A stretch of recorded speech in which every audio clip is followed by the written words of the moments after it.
समस्त को पुणी थे जय जगन्नाथ। तो आज आउ गोटे भिडियो आम आलोचना करवा जुक्त 2 द्वितीय वर्ष ऑप्शनल ओडिया द्वितीय एकर जोटा कि तृतीय विषय रही साबरमतीर महामानवर चरण तले। तो ये देखा साबरमतीर महामानवर चरण तले साबरमती कहले गोटे नदी को बुझाए। साबरमती गोटे नदीर नाम या लिखिं विषयटी को गोदावरीश महापात्र लिखिं गोदावरीश महापात्र जे कि 1898 मसीह पुरी जिलार बाणपुर अंतर्गत कुमरांग शासन में जन्मग्रहण करते। से सत्यवादी वनविद्यालय छात्र थिले एवं 1938 गोदावरीश महापात्र निया खुंटा नाम एक व्यंग पत्रिका संपादना आरंभ करते। तो ये से गोदावरीश महापात्र जी निया खुंटार संपादना करते। तो जदि देखा आलोच्य विषय आमर जो विषयटी रही साबरमतीर महामानवर चरण तले ये आमर तांकर लिखित हे मोर कलम कविता संकलन संगृहित। मन रखि था हे मोर कलम कविता संकलन संगृहित। सीधा आसतु प्रश्न बुझे। तो साबरमती कहार नाम अटे। तो जो देखा साबरमती कहार नाम अटे जमती कही साबरमती आमर एक नदीर नाम अटे। द्वितीय प्रश्न तो महामानव बोली क्या बुझाए महामानव कहले क्या बुझाए। जो देखा महामानव कहले महात्मा गांधी को बुझाई ए विषय महामानव होती महात्मा गांधी। तो साबरमती आश्रम केउं प्रदेश में अवस्थित। जो देखा साबरमती आश्रम आम समस्त जानते जोटा कि गुजरात रे अवस्थित। दुर्सवती कहार नाम। तो जपरी आम जानते दुर्सवती एक नदीर नाम। परवर्ती प्रश्न द्वारका देवता किए। आम जानते द्वारका देवता कहले श्रीकृष्ण को बुझाए। परवर्ती प्रश्न कपिलवास्तु त्याग करी किए दूर को चली जाते। जो देखा कपिलवास्तु नेपाल कपिलवास्तुर लुम्बिनी उद्यान जे कि जन्मग्रहण करते। गौतम बुद्ध कपिलवास्तु राजकुमार थे जे कपिलवास्तु त्याग करी आमर सन्यास ग्रहण करते। तो गौतम आर आंसर हम गौतम बुद्ध कपिलवास्तु त्याग कर दूर को चली जाते। निमाई किए। जब देखा निमाई हूँ श्री चैतन्यर अन्य नाम जे कि बंगर नवद्वीपर नदियारे जन्मग्रहण करते।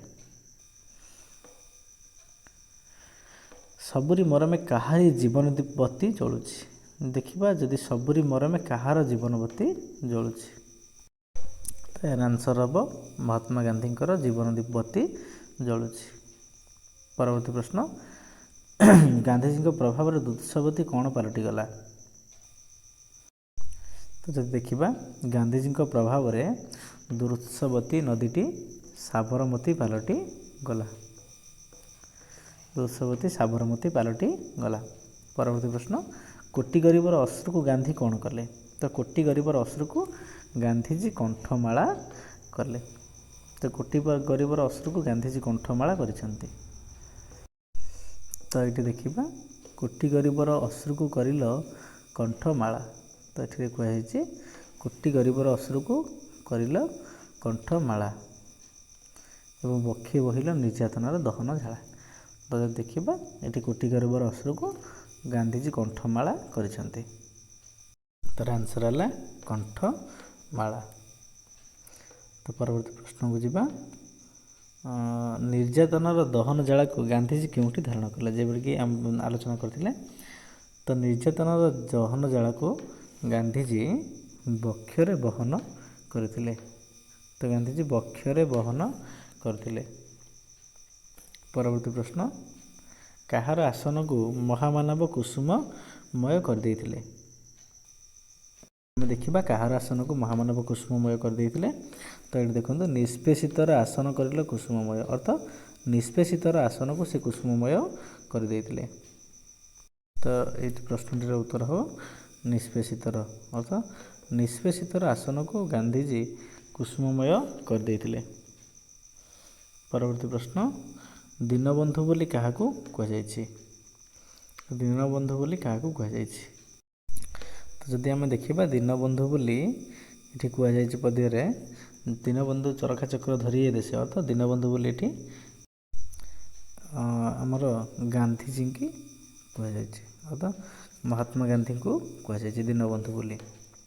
ପରବର୍ତ୍ତୀ ପ୍ରଶ୍ନକୁ ଯିବା। କଟିତଟେ ଦିନ କୌପୀନ କିଏ ଧାରଣ କରିଥିଲେ? ତ କଟିତଟେ ଦିନ କୌପୀନ ମହାତ୍ମା ଗାନ୍ଧୀ ହିଁ ଧାରଣ କରିଥିଲେ, ଗାନ୍ଧିଜୀ ଧାରଣ କରିଥିଲେ। ମହାମାନବଙ୍କର ପଥ କିପରି ଥିଲା? ତ ମହାମାନବଙ୍କ ପଥ ଯଦି ଦେଖିବା, ମହାମାନବଙ୍କ ପଥଟି କଣ୍ଟକମୟ ଥିଲା। ତ ମହାମାନବଙ୍କ ପଥଟି କଣ୍ଟକମୟ ଥିଲା।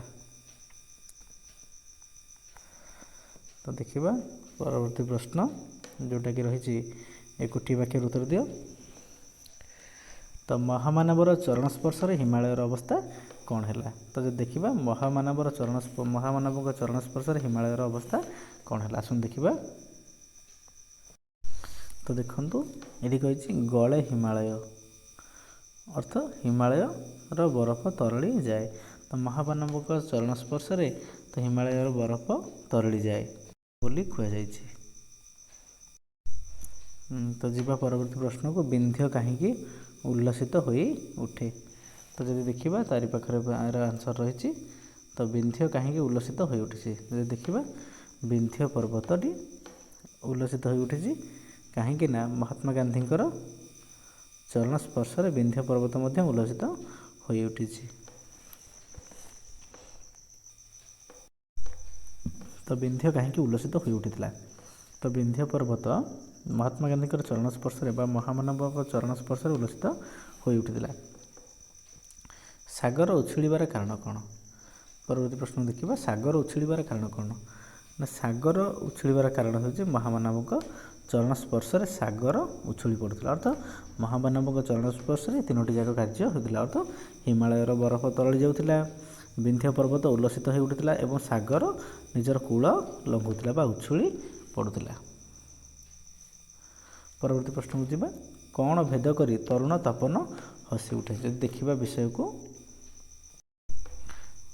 ତେବେ ଦେଖିବା ନିବିଡ଼ ତିମିର ଭେଦିକି ତରୁଣ ତପନ ହସେ, ଅର୍ଥ ନିବିଡ଼ ତିମିର ଅର୍ଥ ଘନ ଅନ୍ଧକାର, ତିମିର ଅର୍ଥ ଅନ୍ଧକାର, ଘନ ଅନ୍ଧକାରକୁ ଭେଦ କରି ତରୁଣ ତପନ ଅର୍ଥ ନୂତନ ସୂର୍ଯ୍ୟ ଉଦୟ ହୁଏ।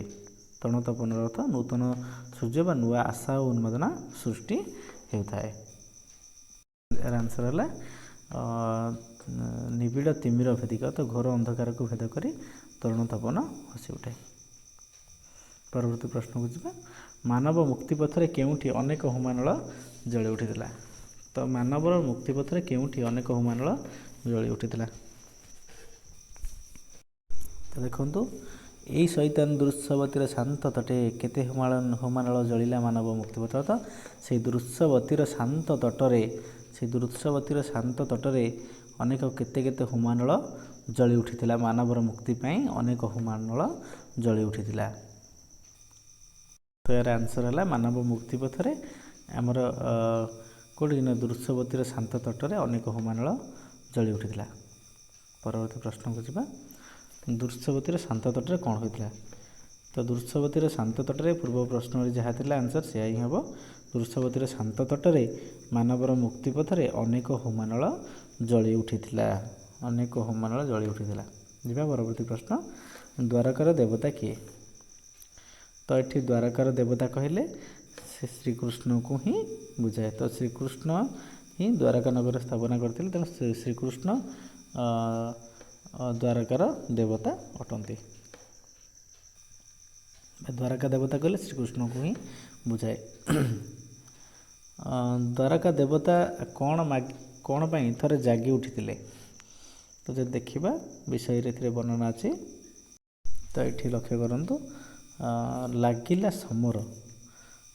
ସମର ଜାଗିଲେ ଦ୍ୱାରକା ଦେବତା ଥରେ, ଅର୍ଥ ଦ୍ୱାରକା ଦେବତା ଯେତେବେଳେ ମହାଭାରତ ଯୁଦ୍ଧ ଲାଗିଥିଲା ସେହି ସମୟରେ ଦ୍ୱାରକା ଦେବତା ଜାଗି ଉଠିଥିଲେ ବା ଜାଗ୍ରତ ହୋଇ ଯାଇଥିଲେ ବୋଲି କୁହାଯାଇଛି।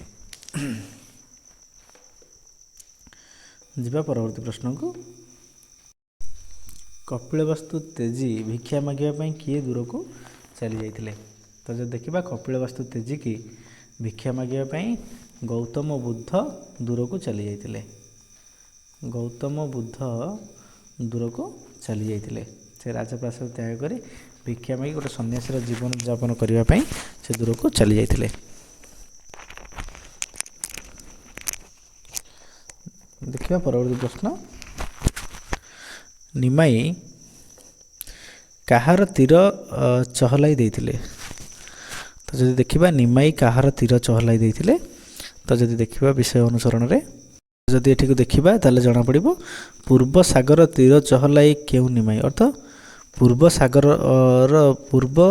ସାଗରର ତଟକୁ, ପୂର୍ବ ସମୁଦ୍ର ଯେଉଁଟା ଅଛି ବଙ୍ଗୋପସାଗରର ତଟକୁ ଚହଲାଇ ଦେଇ ନିମାଇ ଚହଲାଇ ଦେଇଥିଲେ ଏବଂ ମାନବ ଜୀବନ ପାଇଁ ଭିତରି ଚାଲିଲେ ପରମ କାମ୍ୟ ମାନବ ପାଇଁ ଏବଂ ମାନବର ମଙ୍ଗଳ ପାଇଁ କାମନା କରିଚାଲିଥିଲେ।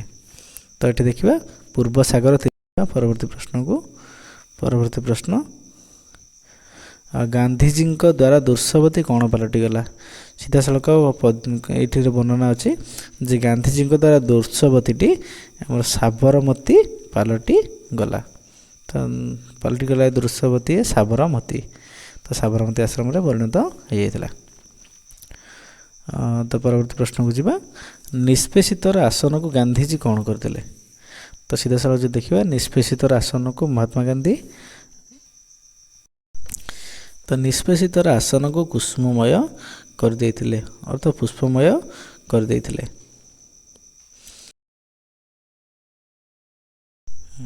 ତ ନିଷ୍ପେଷିତର ଆସନକୁ ଗାନ୍ଧିଜୀ କୁସୁମମୟ କରିଦେଇଥିଲେ। ଯିବା ପରବର୍ତ୍ତୀ ପ୍ରଶ୍ନକୁ, ଚରଖା ଚକ୍ର ଧରି ଗାନ୍ଧୀ କେଉଁଠି ଉଭା ହୋଇଥିଲେ? ତ ଚରଖା ଚକ୍ର ଧରି ଗାନ୍ଧିଜୀ କେଉଁଠି ଉଭା ହୋଇଥିଲେ? ତ ଯଦି ଏଠି ଦେଖିବା ଚରଖା ଚକ୍ର ଧରି ଏ ଦେଶେ, ଅର୍ଥାତ୍ ଏ ସାବରମତୀର ତଟ ତରୁତଳ କୁଟୀର ପାଶେ, ଏ ସାବରମତୀର ତଟ ତରୁତଳ କୁଟୀର ପାଶେ, ଅର୍ଥାତ୍ ସାବରମତୀ ଆଶ୍ରମର ସେ ଏକ ବୃକ୍ଷ ମୂଳରେ ସେ କ'ଣ କରିଥିଲେ ନା ଚରଖା ଚକ୍ର ଧରି ନିଜର କାର୍ଯ୍ୟ କରୁଥିଲେ ବା ଉଭା ହୋଇଥିଲେ। ସାବରମତୀର ତଟ ତରୁତଳ କୁଟୀର ପାଶେ ହେ ଦୀନବନ୍ଧୁ ଚରଖା ଚକ୍ର ଧରି ଏ ଦେଶେ। ଏବେ ଯିବା ପରବର୍ତ୍ତୀ ପ୍ରଶ୍ନକୁ, କାହା ଧରଣୀ କାହା ଦ୍ୱାରା ପ୍ଲାବିତ ହୋଇଥିଲା? ତ ଧରଣୀ କାହା ଦ୍ୱାରା ପ୍ଲାବିତ ହୋଇଥିଲା?